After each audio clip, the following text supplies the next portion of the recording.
पंतप्रधान नरेंद्र मोदी मन की बात कार्यक्रमाच्या 127व्या भागातून आज देशवासियांशी साधणार संवाद।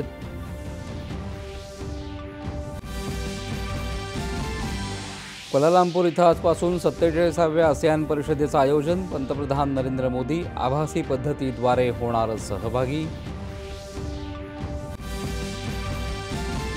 नवनिर्वाचित उपराष्ट्रपती CP राधाकृष्णन 2 दिवसांच्या सेशल्सच्या अधिकृत दौऱ्यावर रवाना।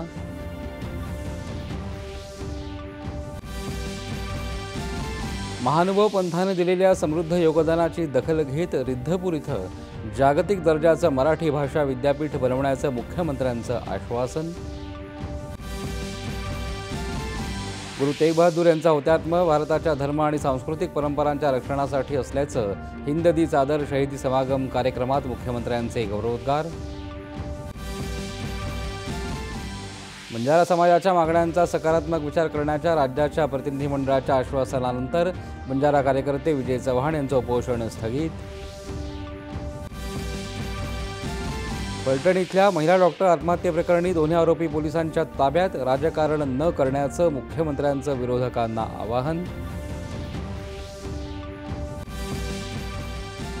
मोबाईल उत्पादन उद्योगात आत्मनिर्भर होण्याच्या दिशेनं भारताची यशस्वी वाटचाल, अश्विनी वैष्णव।